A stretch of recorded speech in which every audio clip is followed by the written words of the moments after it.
Caleb from Brownells here, and I'm back with Cole from GBRS Group, and today we're going to be talking about holsters. Yeah. So let's just jump right into it. All right, let's start out with the in the waistband. So basically, what we're talking about is concealed carry. For our concealed carry holsters, we have kind of a Sig line and a Glock line right now. Okay. Both light bearing and non-light bearing. But I'll start out with the Sig 365X macro. So for all of our in the waistband holsters, we have the DCC clips. So you don't have to worry about this ever falling out of your waistband. You can wear it with gym shorts. I've worn it with board shorts before, especially in the summer. Yep. Gives some modularity, not only on height, but also cant. We went with 2 as well. Just we felt it would keep it from getting sloppy, especially if you're wearing gym shorts or kind of something in the summer. Right. We also have this piece right here that pushes against the belt, but it allows to keep the holster close to your body. So sometimes, depending not only on body but clothing, it may stick out without this. And then the retention screws are tied into it as well. The 365X macro not only is a non-light bearing, but a light bearing. So if you choose the light bearing version, it fits a TLR7. Okay, yeah. And through all of our in the waistband holsters, we went through a lot of testing with these. So we didn't just say, hey, make this fit a gun. We went through a lot of testing to make sure that it stayed in the holster we want it to, and we could draw it. We wanted it to come out of the holster. We have a raised kind of sweatband. So when it's against your body, you won't have this slide resting at your body. Not only sometimes it creates rust, especially with sweat, yeah. Oh, yeah. but it allows you to tuck in shirts and won't get caught on clothing. Yeah, and that's great too. I mean, I've noticed with like especially Appendix carrying guns without this, in the summertime, you just leave absolute grossness on your gun. Yeah. And not only that, but then your sweat mixes with the lint, and it's a mess. Also, it looks like the retention adjustment is built onto the wing. Yep. So just those 2 screws right there, boom, adjust your tension. And yeah, I mean, other than that, just a really good, solid holster. Let's talk about some of the larger frame stuff. All right. So for our larger frames, we have the Glock line, basically anything double stack. What will fit in this, and then the full size Sig 320, so any of the 320s as well. Both those full size lines are non-light bearing and light bearing, and if you choose the light bearing, it'll take an X300. X300, okay. Yep. Same engineering though. We went through a lot of testing. We started our first in the waistband holster. We started out with the 320, and making sure again it sticks in there when you have it in there and you're able to pull it out when you want to pull it out. So just depending on the individual and that side of things, you can adjust those friction retention with the wing. So full size, compact carry, 320 fit in there, X300 as well if you choose that, and anything really full size double stack Glock will fit with this. Okay, yeah, that's perfect. And this is, I mean, the retention itself is just really, really positive. You can really feel when it locks in. Yep. That click was very important to us.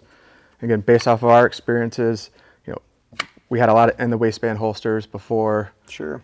We really tried to marry every little aspect that we liked out of one out of another and join those to be fully capable. Yeah, because there's a lot of companies that make holsters, but not a lot of companies that make great holsters. Yeah. So yeah, combining all those aspects, words are hard, to make a great holster is excellent. And this is the larger ones is really when that wing gets important, because especially if you're appendix carrying, not having that wing there to push on the belt, then that grip it'll get away from your body. So yeah, it keeps it nice and close to your body. So with the wing also, it reinforces not printing. So basically when we talk about printing, you're concealed carrying and it shows that you're carrying concealed. Right. So it really minimizes that, keeping it close to your body and not sticking out. Yeah, so carrying a full-size gun without the swing, you're going to be printing like a Xerox. So that's why it's so important. But then moving on from there, let's talk about some outside the waistband. So our outside the waistband holster, and like all of our holsters, we make them in right and left-handed. I know we're joking about being left-handed together. Yeah. But yeah, we make them all in right and left-handed. Our current friction retention holsters, we offer in Glocks and Sigs. Okay. Glocks, 19, 17, Right. and anything kind of double stacked within those. Right. Both non-light bearing and light bearing. And again, fitting the light bearing is an X300 light. And with the friction retention, you can adjust right here depending on how hard you want to grab it or how easy. Sure. Allows for SafariLand QLS system. Right, which it just comes straight plain, right? It comes straight plain. Okay. So the SafariLand QLS is a separate item. We have them on all of our holsters. It allows modularity to change between different brands and different holsters. Yep, and I've been personally been using the QLS setup for a couple of years now, and it's, I mean, just because we have so many different guns in here, I'm not always using the same gun or the same belt, and it just makes it super easy. So yeah, having it set up for that is great.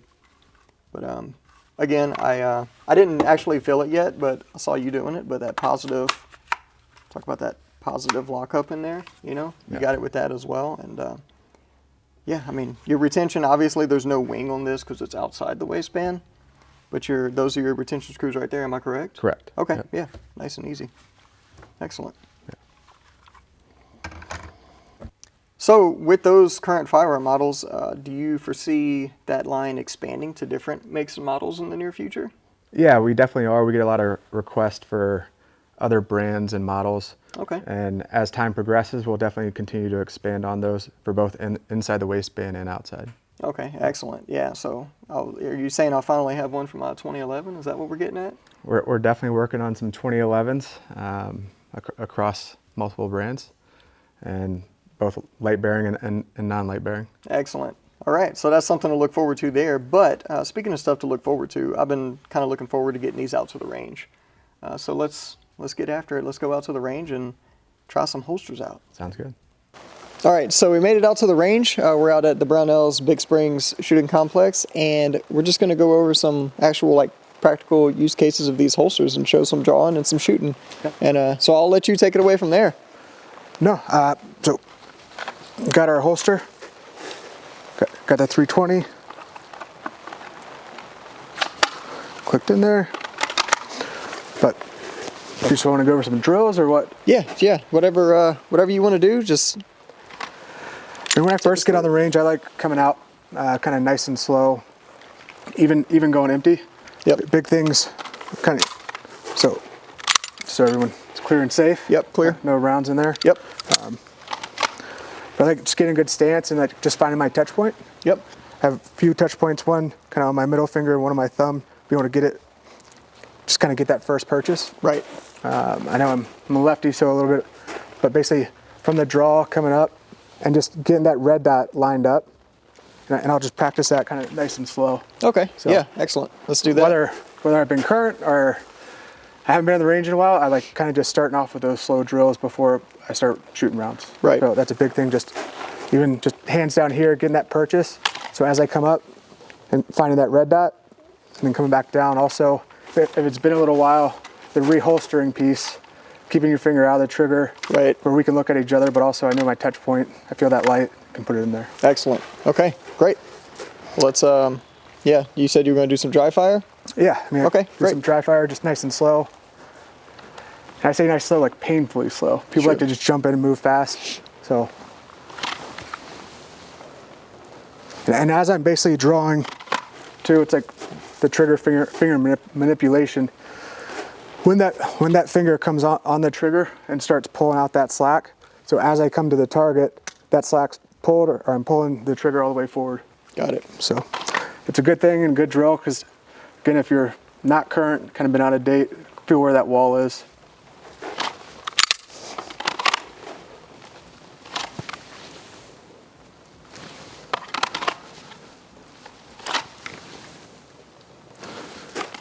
Basically, once you've done enough of those drills, you feel comfortable. I like starting off, again, nice and slow, just with one round. So, kind of load. So nice and slow, feeling that purchase. Come up with your support hand, prepping that trigger, and pulling that round off. So I like to pull that trigger once, hold it, let that trigger reset, come back down. Got it.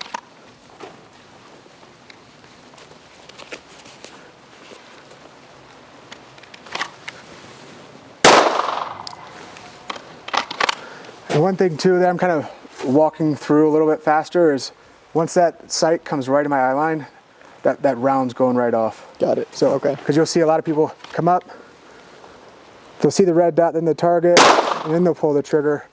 But it's kind of one slow fluid motion. Kind of see the difference? Yeah. Oh yeah. Nice. Again, I like shooting one round just nice and slow because sometimes maybe my purchase isn't where I want it to, my grip. So kind of knocking off the rest, getting back into it. Don't have to move fast. Just good foundational basics. Right. Okay. Awesome. And so whenever we're transferring those skills from OWB to inside the waistband, Yeah. What kind of adjustments do we need to make there?